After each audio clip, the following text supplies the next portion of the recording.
네, 목요일의 코너죠. 변변한 정치, 전지현 변호사, 박상수 변호사 두 변호사와 함께하겠습니다. 어서 오세요. 예, 안녕하세요. 예, 오늘 대통령의 기자회견이 열립니다. 오전 10시부터 예정이 되어 있는데 조국 혁신당의 조국 대표가 이런 얘기를 했더라고요. 내가 기자라면 윤석열 대통령에게 특검을 왜 거부하냐고 묻고 싶다. 뭐 이런 질문 나올 것 같긴 해요. 최상병 특검법 얘기를 하는 건데 여기에 대해서 어떤 답변이 나올지가 좀 궁금한데 뭐 조건부 수용 얘기도 있는 것 같고요.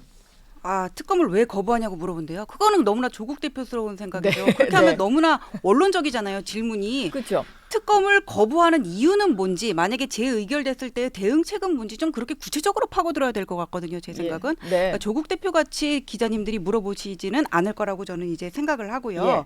그다음에 오늘 이제 기자회견은 취임 100일 이후 기자회견인 두 번째인데, 그때는 대국민 담화를 거기서 하고 나서 바로 기자회견을 연달아서 했기 때문에 담화하는데 시간이 너무 많아서 기자회견하는 데는 시간이 짧아졌어요. 예. 그래서 이번에는 집무실에서 기자회견을 하고 그 다음에 이제 담화를 하고 기자회견을 하러 내려오신다는 거잖아요. 네. 제 생각에는 1시간보다 조금 더 늘어날 것 같아요. 근데 이게 자유로운 형식으로 물어본다고 하거든요. 그도 그럴 것이, 지금 상황에서는 기자님들이 물어볼 어떤 그 안건이 다 비슷비슷할 것 같아요, 아이템이. 네, 그렇죠. 그리고 뭐 보수직원 아니면 진보직원 어디를 막 넣어나고 다 질문이 비슷할 것 같거든요. 네. 오히려 뭐 조중동 같은 보수지에서 더 날카로운 질문이 나올 수 있다. 조간 사설 보면은 그런 생각이 들어요. 그래서 네. 오늘 저는 뭐 예를 들어서 뭐 특검이라든지 최근 있었던 영수회담 막점 맞고 논란에서 그 비선 논란, 그 다음에 윤한 갈등에 대해서 가장 그 쏟아지는 질문이 나올 것 같거든요. 여기에 네. 대해서 어떻게 할 것인지. 그러고 그 아무래도 자유로운 형식이기 때문에 한 번 물어보고 끝나면은 그건 의미가 없어요. 예. 저는 이 기자회견이라는 거는 미국처럼 재질문 재질문이 계속 쏟아지게 반복이 돼야 확실히 우리가 얻어내고 싶은 답변을 얻어낼 수 있다고 생각을 하거든요. 네. 그럼 여기에 대해서 대통령도 수사 중인 사안이라서 구체적인 답변을 할 수 없다. 내지 뭐 이거는 지난 기자회견 때 지난 KBS 신년 기자회견 때 말씀을 드렸습니다. 함정 수사에 당한 것이라, 함정 취지에 당한 것이라고 생각합니다. 뭐 이런 원론적인 답변 아니면 물러나는 답변보다는 기자님들의 어떤 그런 구체적인 날카로운 질문에 스트레이트한 답변을 주셨어야 되겠다. 그래야 지금 이 사안에 대해서 국민들의 오해가 풀리고, 그다음에 우리 지지층이 이렇게 분열 위기에 지금 놓여 있잖아요. 네. 그 영수회담 막점 맞고 기사가 나가고 나서 국민의힘 당원 게시판이 장난이 아니었거든요. 그렇죠. 지금 뭐 탈당해라 뭐 이런 얘기까지 나오더라고요. 대통령 향해서. 이거 마무리 잘 하기 위해서는 오늘 기자회견에서 대통령의 답변이 진솔하고 성실해야 된다, 그렇게 생각합니다. 가장 형식이 어떻게 되는지가 제일 중요할 것 같아요. 네. 기자회견에 대한 기대가 좀 있어요. 뭐 국민들도 당연하고 그리고 당도 그럴 것 같고 또 천목회 하고 계시니까 천목회에서도 이거 되게 관심 있게 보실 것 같은데 뭐 비슷한 생각이시죠? 전지현 변호사랑. 네, 비슷한 생각이고 저희가 이제 14일 날 철야로 이제 밤샘 토론을 지금 준비를 하고 있습니다. 천목회에서요? 하고 있는데, 네. 천목회에서 준비를 하고 있는데 사실 의제를 어떻게 정할까라는 이야기가 좀 있었는데 아무래도 오늘 기자회견을 좀 봐야 되지 않냐라고 네. 해서 조금 이제 이 상황을 보고 아마 지금 논의를 하게 될 것 같습니다. 그래서 아까 전지현 변호사님께서도 말씀을 해주셨지만 지금 저희 보수가 정말 바람 앞에 등불처럼 흔들리는 상황이거든요. 예. 진짜 특히 이 비선 보도 같은 경우에는 너무 충격을 좀 준 바가 있습니다. 네. 그래서 이러한 부분들에 있어서 이러한 충격을 좀 불식시켜주고 네. 그리고 무엇보다 좀 확실한 선명성을 좀 드러냈으면 좋겠다라는 생각이 듭니다. 이미 2조 심판의 대상이었던 이재명, 조국 이 두 사람은 제가 어제 모여가지고는 이제 그 6개월 이내에 검수완박을 완벽하게 해내겠다 이런 이야기를 하고 있거든요. 네. 검수완박 시즌 2 얘기를 하고 네, 있죠. 시즌2 이야기를 하고 있습니다. 근데 이러한 부분들이 사실 어찌 보면 네. 지난 대선에서 이미 한번 국민들이 심판한 내용이거든요. 거야가 이렇게 마음대로 형사 체계를 완전히 이렇게 뒤틀어 버린 것에 대해서 예. 확실히 국민들이 심판을 했던 사안인데 어찌 보면 국민들이 바랬던 야당을 지지했던 이유가 무관하게 그와 무관하게 자신들이 심판받았던 것을 또 들고 나와서 6개월 안에 해버리겠다 이 얘기를 하고 있는 거거든요. 네. 그러면 이에 대해서 대통령께서 확실히 이 부분에 있어서 그 선명성을 드러내면서 이 보수의 색깔을 확실히 보여주고 네. 또 이 법치주의에 대한 신념을 확실히 드러내시는 그러한 기자회견이 됐으면 하겠다는 기대가 좀 있습니다. 뭔가 좀 길어지더라도 허심탄회하게 다 얘기를 하고 좀 장시간 이제 국민들이 듣고 싶은 말을 좀 들을 수 있는 기자회견이었으면 좋겠다. 뭐 이런 생각도 저도 들고요. 이따가 검찰 그 개혁 얘기는 다시 나눠보도록 하고 국민의힘 내에서 이런 얘기가 나왔는데 김민전 당선인이 한 얘기인데요. 김건희 여사 특검하자 뭐 이런 얘기가 나오니까 삼김 여사 특검론을 주장을 했거든요. 이게 뭐 김정숙 여사 관련된 사건도 검찰에서 진행되는 게 있고 뭐 이재명 그 대표 부인인 뭐 김혜경 씨 같은 경우도 당연히 이제 수사받는 사안이 있어서 아예 그럴 것 같으면은 삼김을 다 묶어서 역제안을 해라 뭐 이런 주장이었는데 이건 좀 어떻게 보셨습니까? 네, 김민전 당선인이 아주 바람직한 제안을 하셨다고 저는 생각을 합니다. 왜냐하면 김혜경 여사 같은 경우에는 예. 그 법인카드 사용과 관련해 가지고는 그 조명현 제보자가 수사 의뢰를 하지 않았습니까? 네. 그래가지고 지금 수사가 진행 중인데 지금 2년째 경찰하고 수원지검에서 수사를 하고 있는데 그 결과가 미진한 상황이에요. 예. 그래서 그 대선 경선 기간 중에 민주당 의원의 어떤 그 사모들하고 식사를 했다 그 10만 원 내외 정도 이 부분에 대해서만 기소가 됐고 그 법인카드 내역 다 하면은 수천만 원에 이를 수도 있고 사적으로 배모 씨, 그 김모 씨, 배모 씨하고 조모 씨를 부린 것까지 인건비까지 하면은 그 액수는 더 늘어날 수가 있는 건데 네. 여기에 대한 수사는 지금 미진한 상황입니다. 예. 여기에 대해서는 어떤 뒤에 정치적인 권력이 있는 거잖아요. 그럼 여기에 대해서는 특검 안 하냐 소리 나올 것 같거든요. 이거 특검 요건 안 되냐고요. 네. 그다음에 김정숙 여사 관련해서는 김정숙 여사가 2017년이었나요? 그때 프랑스 국빈 방문을 하셨을 거예요. 아마 순방을. 예. 그때 이렇게 샤넬 자켓을 입고 있었습니다. 네. 샤넬 한글 자켓은 적혀 있었던 거? 네, 그거, 맞습니다. 맞습니다. 샤넬 자켓 같은 경우에는 그렇게 롱 자켓 같은 경우에는 1,000만 원이 넘는 금액일 거예요. 아, 근데 그때 그렇구나. 김정숙 여사의 그것과 관련해서 민영배 의원이었을 겁니다. 아마 한글 박물관에서 대여를 받았고 다시 반환했다고 했는데 한글 박물관에 있는 자켓하고 김정숙 여사가 입었던 거하고는 모양이 달랐어요. 아, 그 다음에 그래요? 네. 또 공군 2호기를 타고 타지마할 간 적이 있었거든요. 예. 타지마할 뭐 여행인지 아니면 출장이라고 표현을 해야 될지 제가 잘 모르겠는데 그때 그쪽에서 초청을 받아서 갔다고 얘기를 했는데 나중에 그게 아닌 게 드러났단 말이에요. 예. 그러면 영부인은 공직자가 아니란 말이에요. 네. 공군기를 타고 국가 예산을 한 3, 4억이 들었다고 하는데 예산을 써가면서 그렇게 방문을 하는 게 맞냐. 여기에 대해서 고발장이 접수가 됐어요. 네. 그다음 이 김건희 여사 300만 원 특검 그 고발장 접수되던 시기에 올해 초쯤에 예. 근데 여기에 대해서는 수사가 이루어지지 않고 있단 말이에요. 그 다음에 또 뭐냐면은 김정숙 여사가 해외 순방 때마다 입었던 옷 관련해 가지고는 사진 막 여러 개 있는 거 네. 두 분 다 보신 적 있는 것 같은 거예요. 예. 그러니까 이게 뭐냐면은 김건희 여사 같은 경우에는 같은 비슷한 옷을 입는데 항상 뭐 셔츠라든지 스카프라든지 포인트를 달리하면서 그러니까 다른 느낌을 줘요. 이건 예. 스타일링을 잘한다는 건데 김정숙 여사의 특징은 머리부터 발끝까지 새로 세팅을 한단 말이에요. 아예 그러니까 아예 그냥 세팅이 달라지는 거군요, 옷마다. 네, 그러니까 옷이 다 다른데 그게 원래 본인 거일 수도 있고 뭐 저렴한 거일 수도 있고 그런데 그럼 이거 옷값에 얼마를 썼는지를 한 시민단체에서 정보공개 청구 소송을 한 적이 있는데 승소를 냈거든요. 네. 근데 그때 청와대에서 항소를 냈고 문재인 대통령의 임기가 끝나는 바람에 국가기록 지정물로 봉인돼가지고 15년 동안 이거를 열 수가 없어요. 네. 그래서 이제 김민전 당선인은 관봉권, 돈다발을 동원한 옷을 사모은 게 아니냐. 혹시 이게 어떤 그런 국가 예산 편성된 거 그게 아니라 어떤 뭐 현금으로 이걸 사모은 거는 아닌지 여기에 대해서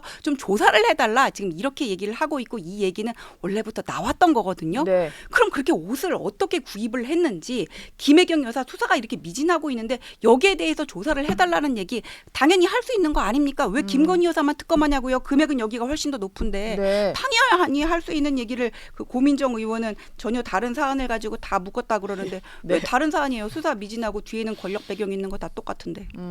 하긴 뭐 임기가 끝났다고 해도 그 지난 문재인 정부 그때도 이게 야당이었던 국민의힘에서 엄청 지적을 했던 부분인 것 같은데 할 거면은 셋 다 해라 뭐 이런 논리도 국민의힘 입장에서 펼 수 있는 것 같긴 하거든요. 근데 진짜 재밌었던 게 뭐냐면 네. 이 사람들 지금 민주당에서 얘기하는 법과 정의가 뭔지를 아주 전형적으로 보여주는 반응이라는 생각이 들어요. 그냥 예. 우리 편에겐 법을 적용받기 싫다 이거거든요. 네. 그러니까 왜냐하면 이 사람들은 지금 보면은 이미 판결이 나온 사건에 대해서도 특검하자고 하고 있어요. 그렇죠. 네, 지금. 이미 판결이 나온 사건에 대해서도 특검하자고 하고 있는데 아직 수사도 안 했거나 예. 수사가 미진했던 사안에 대해서 특검하자는 이야기 당연히 할 수 있는 이야기거든요. 예. 민주당의 논리에 따르면 저는 특검 만능론에 대해서 반대하는 사람이지만 예. 민주당의 논리에 따르면 당연히 해야 할 수 있고 당연히 해야만 하는 건데 네. 자기들은 이미 자기들에게 적용되는 어떤 판결까지 나온 사안에 대해서는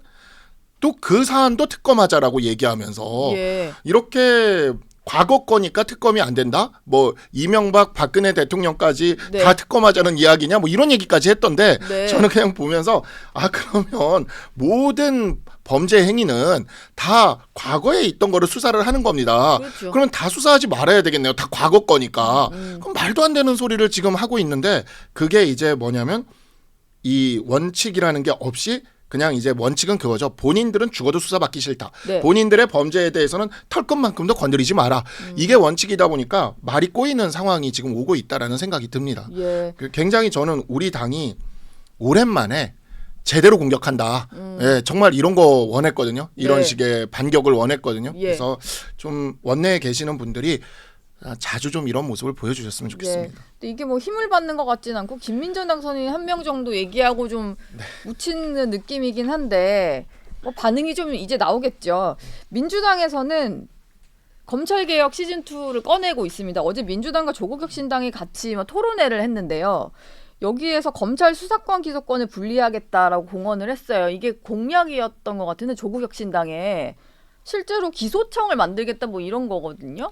그러니까 사실 검찰개혁 1은 문재인 정부 때 실행을 했었거든요. 그래서 예, 공수완박. 네, 형사소송법에 검찰의 수사권 범위를 제한을 내놓고 공수처를 설립을 했단 말이에요. 근데 이게 다 실패했어요. 어떻게 실패를 했냐면은 공수처가 왜 실패했는지는 지금 그들의 실적이 보여주고 있거든요. 그리고 민주당조차도 못 믿겠다고 지금 최상병 특검하자는 거잖아요. 그렇죠. 공수처 수사 못 믿으니까 특검 가자. 자기들이 만든 공수처인데. 예, 그러면서 거기 1년에 한 120억 정도 예산은 또 쓰고 있죠. 예. 그다음에 그 검찰의 수사 범위를 제한해 놓은 거는 이 경찰의 수사가 몰리다 보니까는 일반 뭐 사기 피해자들 아니면은 뭐 이런 분들이 있잖아요. 뭐 절도 피해자들 이런 네. 분들은 고소장을 접수를 해놓고도 1, 2년 그냥 기다려요. 너무 이게 폭주를 하고 경찰에서 감당을 못하는 거예요. 인력이 제한이 돼 있으니까. 예. 또 문제는 뭐냐면은 그래서 문재인 검찰개혁 시즌 1에 중대범죄수사청을 만들어가지고 그때 완전히 이제 검찰의 수사권을 전부 가져오려고 했었는데 그게 왜 안 됐냐면은 LH 직원들의 투기 사건이 그때 터졌었거든요. 네. 그래서 특별수사본부를 설치를 했는데 경찰의 수사 역량만 가지고는 안 되겠으니까 그때 검찰 인력을 다 파견을 받았단 말이에요. 그때 수사본부를 같이 구성을 해서요. 네. 자기들이 스스로 검찰의 수사 역량이 없으면은 안 되겠다는 걸 인정을 한 거예요. 네. 그래서 그때 중대범죄수사청이 좌절이 됐었거든요. 예. 근데 이제 와서 또 하자는 거는 우리 가족 이랬으니까는 그거를 복복하겠다. 지금 그런 거밖에 안 되는 것 같고 네. 수사청, 기소청 분리하다는 게 무슨 내용인지 제가 구체적으로 살펴봤더니 수사는 경찰이 하고 검사는 기소만 하되 영장 청구를 하거나 기소를 할 때는 그것도 검사가 독점해서는 안 돼. 무슨 민간으로 구성된 심의위 같은 거를 구성을 해가지고 토론을 하자고 하는데요. 근데 그래요? 사실 네. 정치와 법은 구분되는 거잖아요. 네. 법은 나침판처럼 한 방향으로 법리대로 가야 되는 거고 정치는 정무적인 판단을 해야 되는 건데 심의회를 구성해서 거기에 구속되겠다고 하는 거는 이거는 기소라든지 어떤 영장 청구를 법을 무시하고 그냥 정치적으로 가자는 얘기, 눈치 보고 하라는 얘기하고 똑같거든요. 네. 그러니까 법을 무시하고 그냥 머릿수대로 밀고 가자는 얘기라서 저는 지금 이렇게 일단 얘기는 하고 있지만은 예. 결국은 검찰개혁 시즌 1 실패했잖아요. 시즌 2도 결국은 안 될 거라고 봅니다. 일단 밀어붙일 것 같긴 한데요. 워낙 인원수가 많다 보니까 다 모이면 192석이잖아요. 이거를 막을 수는 있습니까? 국민의힘 입장에서? 결국 뭐 거부권 밖엔 방법이 없을 것 같긴 한데 네.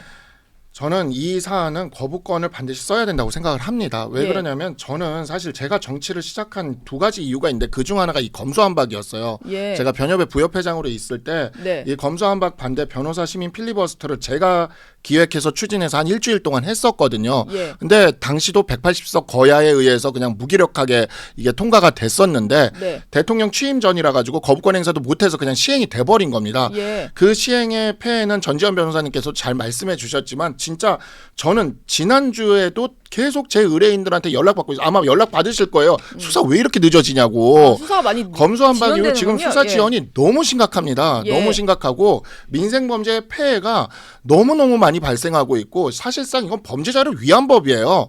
그리고 이런 것이 진짜 저는 이해가 안 되는 게 네. 지금 민주당은 공수처도 못 믿겠다, 경찰 수사도 못 믿겠다 하면서 특검 만능주의로 가고 있잖아요. 예. 진짜 웃긴 게 뭐냐면요. 특검이 임명하면 누가 특검이 되냐면 검사 출신 변호사가 특검이 됩니다. 네. 아니 검찰 수사는 못 믿겠는데 예. 검사 출신 변호사 수사는 믿겠다는 게 이게 무슨 소리인지 저는 진짜 이게 납득이 안 돼요. 정말 이 문제는 제가 밤새도 얘기를 할 수가 있는데 정말 어이가 없어서 예. 아니 그러니까 검찰 수사는 못 믿겠으니 검수완박은 해야 되겠지만 우리 편인 검사 출신 변호사의 수사는 믿을 만하니 특검은 해야겠다. 네. 이 소리는 말 그대로 우리 편의 수사만 받겠다. 우리 편의 수사만 하겠다. 이 네. 소리거든요. 네. 지금 아까 위원회 이야기도 했지만 위원회 만들어서 우리 편 채워놓은 다음에 우리 편의 평가만 받겠다. 네. 이게 뭐냐면요. 전형적인 인민재판 구조예요. 이게. 예, 그 인민민주주의 국가에서 인민재판. 벌어지는 네. 인민재판 구조입니다. 이게 제가 변협에 있을 때 네. 이분들이 이탄희 의원이 무슨 법안을 만들려고 했냐면 법관의 인사를 법원행정처에서 뺏어서 무슨 위원회를 하나 만들어가지고 거기서 법관 인사를 하는 거를 법을 추진하겠다 그랬어요. 당시에 문재인 정부가 임명한 그 김명수 대법원장조차도 네. 그 문재인 정부가 저기 했던 김명수 대법원장조차도 그걸 반대를 했습니다. 그래서 결국 입법이 되진 않았는데 네. 김동완 당선인이 또 그 얘기를 하더라고요. 사법부의 민주적 통제가 필요하더라고. 그러니까 제가 딱 보는 순간 알았어요. 또 법관 인사권을 위원회에다가 맡기는 법안을 또 추진하려고 하는구나. 예. 검찰, 법원, 수사기관부터 법원까지 완전히 민주당 쪽의 사람들로 채워가지고 장악하겠다는 소리거든요. 네. 이게 무슨 법치주의고 이게 무슨 국가라고 얘기를 할 수가 있습니까? 그냥 그러니까요. 민주당 일당 독재를 하겠다는 소리지. 예. 저는 이거는 반드시 거부권을 행사해서 막아야 된다고 생각을 합니다.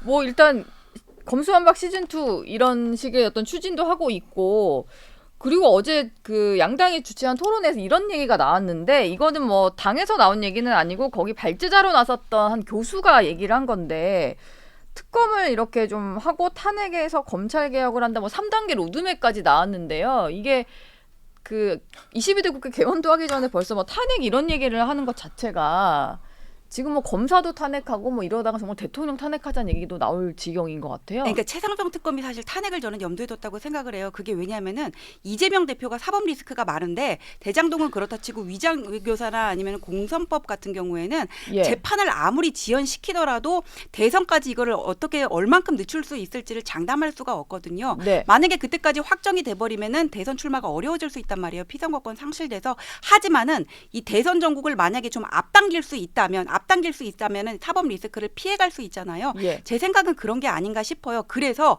뭔가 대통령실이 개입됐다고 하는 최상병 특검을 물고 늘어지는 것 같은데 이게 문제는 뭐냐면 수사 외압이라고 얘기를 하잖아요. 네. 군대는 사망 사건에 대한 수사권이 없어요. 그리고 같은 수사권이 있는 경찰에 이첩을 한 게 아니기 때문에 구속력이 없거든요. 예. 그래서 거기에 있는 죄명이나 혐의자를 빼고 빼라 그랬다, 뭐 말라 그랬다 이렇게 했다고 하더라도 민간 경찰이 가지고 있는 수사권에다가 외압을 행사했다고 볼 수가 없는 거예요. 예. 수사 외압이라는 말은 처음부터 성립할 수가 없어요. 그걸 가지고 무슨 김웅 의원은 페이스북에다 이처 외압인 성립한다 이렇게 얘기를 해놨던데 같은 말이고요. 그다음에 뭐냐면 이거 박주민 의원이 군사법원법을 개정안을 발의를 했는데 네. 인지했을 때는 조사를 하지 말고 바로 민간 경찰로 넘기라고 자기 워딩으로 그렇게 얘기를 했거든요. 네. 그러면 여기에 대해서 혐의자를 적시하고 죄명을 적시하지 말고 바로 넘기라는 얘기예요. 근데 안 하니까 위에서 얘기를 한 거고 대통령실에서 군 통수권자잖아요. 대통령은 이런 식으로 하라고 조언을 해준 거잖아요. 대통령실에서. 네. 근데 이거를 무슨 대통령실이 개입해서 민간인이 사망한데 수사 외압을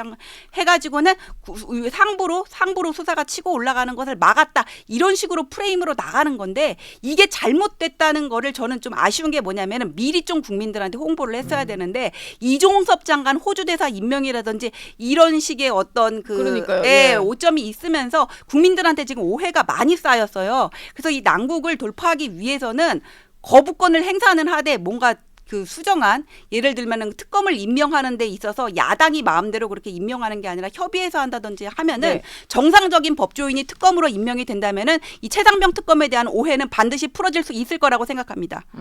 오늘 설명을 잘해야 되겠어요. 그렇죠. 기자회견에서 대통령이 아마 이런 걸 좀 준비하고 있지 않을까라는 생각이 드는데요. 아 그리고 저희가 얘기하다가 좀 앞서서 좀 박상수 변호사도 말씀을 하신 건데 지금 민주당에서는 이미 유죄 판결이 난 사건까지도 특검을 해서 뭔가 결과를 바꿔보려는 시도를 좀 하는 것 같은데 수사가 한창 진행 중인 뭐 이화영 전 경기부지사 사건도 그렇고 심지어 이제 조국 대표의 자녀 입시 비리 수사 얘기도 하고 있고요. 황운하 원내대표 울산시장 선거 개입 의혹까지도 다시 특검하자 뭐 이런 얘기가 나오는데 이게 일단 특검 요건이 되는 사안인가요? 정말 황당하기 짝이 없습니다. 국민들이 그냥 봤을 때는 특검하자고 하니까 뭐 하자고 하면 다 되는 건가 이런 생각이 들어서요. 아니죠, 안 되고 이게 네. 그러니까 지금 법을 그냥 입법 권력으로 그냥 다 눌러버리고 무시하고 가겠다는 소리거든요. 예. 그러니까 이게 룰 오브 로가 아니라 그냥 룰 바이로 그냥 내 맘대로 그냥 인치주의를 하겠다는 소리나 마찬가지인데 네. 저는 진짜 1차 그 검수완박 시즌 1 때도 반대를 했던 이유가 이게 전형적인 중국이나 구소련의 우리가 이제 법 배운 사람들은 이제 보면은 구소련의 스탈린 시대의 법제사의 그 시대를 우리가 전화법 시대라 그래요. 예. 그러니까 재판이 다 이루어지고 집행이 이루어지는 상황에도 스탈린이 전화 한 통하면은 그 판결 결과가 뒤집어지고 법이 바뀌고 그냥 이렇게 다 되는 그런 시대를 예. 전화법 시대라고 우리가 얘기를 하거든요. 네. 이분들이 지금 원하는 게 지금 전화법 시대를 원하는 것 같아요. 아 전화 한 통이면 바뀌는 전화 한 통이면 바뀌는 것. 근데 네. 그 전화 한 통이 이제 특검인 거죠. 특검이면 판결까지 다 뒤엎을 수 있고 이렇게 할 수 있다라는 건데 네. 이거는 정말 놀라운 발상이고 예. 정말 그 이재명과 조국 둘 다 나름대로 한 사람은 변호사 출신이고 한 사람은 저기 법학 교수였잖아요. 네. 아니 법을 공부하신 분들이잖아요. 저는 예. 진짜 이게 이해를 할 수가 없어요. 정말 이해를 할 수가 없고 네. 제가 진짜 이 부분은 아까도 저기 전지현 변호사님께도 잘 말씀을 해주셨지만 국민들한테 이런 부분은 법조인들은 이게 진짜 말이 안 된다는 걸 알거든요. 예. 근데 국민들은 이걸 모르시더라고요. 제가 선거에서 뛰면서도 이걸 설명하려면 너무 시간이 또 많이 걸리고 예. 이게 잘 모르시는 거예요. 그리고 이게 감성적으로 접근을 하니까 그 불쌍한 유족들, 가족들 이렇게 그 불쌍한 병사 예. 이렇게 생각을 하는데 이걸 정확하게 이야기를 해야 돼요. 아니 검사의 수사는 못 믿는데 어떻게 검사 출신 변호사 수사 믿냐. 예. 이게 말이 되느냐라는 거를 이렇게 좀 쉬운 언어로 풀어서 설명을 해줘야 됩니다. 네. 그리고 공수처라는 곳이 민주당이 만든 곳인데 민주당이 만든 공수처가 처음으로 제대로 한번 수사해보려고 하는데 어떻게 그 수사를 못하게 하고 특검을 만들어야 되냐. 그러면 공수처는 자신을 낳은 민주당한테서도 버림받은 기관입니다. 이제는. 예. 그렇게 되네요. 예. 네. 아니 그러니까 이런 부분들을 좀 잘 설명을 좀 해줬으면 좋겠는데 네.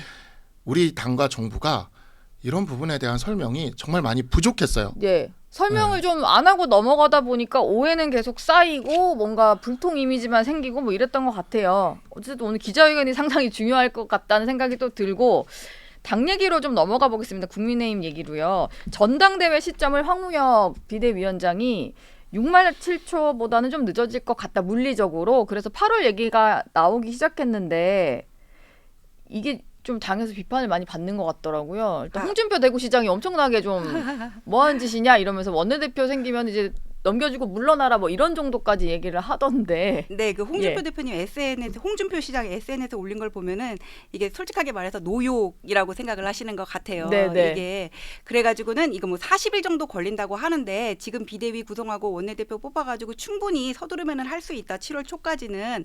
그래서 이게 지금 비대위를 구성을 하고 그다음에 조직위원장부터 당원 명부 받아가지고는 지금 그 절차가 40일 정도 걸린다는 건데 40일 정도 걸린다는 건데 충분히 7월 초까지는 가능한 게 아니냐. 그리고 윤석열 정부 들어서 비대위 체제가 너무 많았거든요. 예. 그래서 이제는 좀 당이 정상화돼야 되는데 왜 이거를 또 늘리려고 하느냐. 그리고 처음부터 관리형 비대위를 얘기를 하지 않았습니까? 네. 그래가지고는 굳이 연기할 필요가 없다 지금 이렇게 얘기를 하는데 그 절차에 관해서는 당내에서 협의해가지고는 꼭 7월 초, 8월 초가 아니면은 그 중간 지점이라도 저는 협의해서 적절하게 정하면 될 거라고 생각합니다.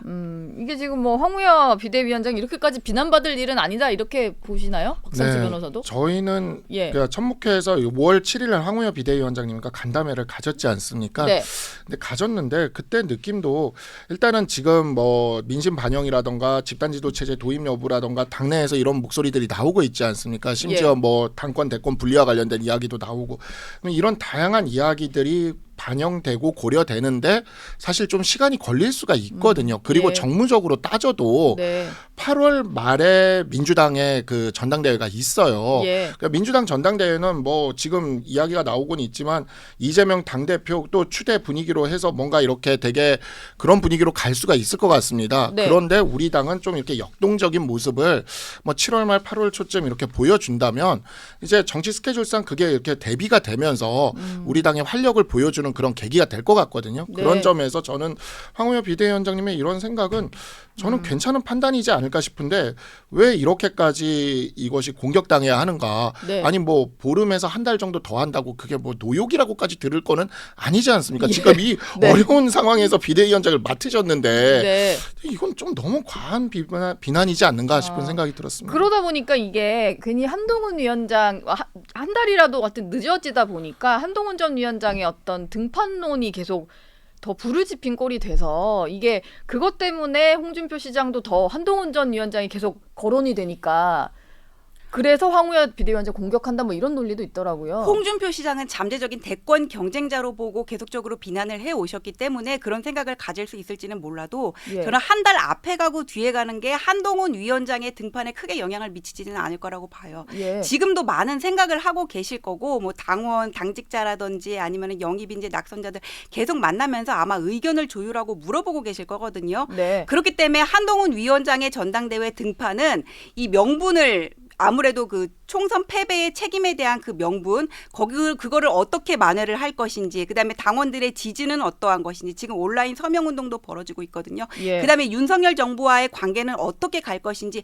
여기에 대한 정립이 필요한 것이지 그게 지금 한 달 더 앞서하고 미뤄진다고 해가지고는 충분히 시간이 확보됐기 때문에 더 탄탄하게 다져질 수 있다. 저는 그런 생각은 하지 않습니다. 알겠습니다. 크게 뭐 상관은 없을 거다 이런 말씀이셨습니다. 두 변호사님과는 여기까지 얘기하도록 하겠습니다. 고맙습니다. 네, 고맙습니다.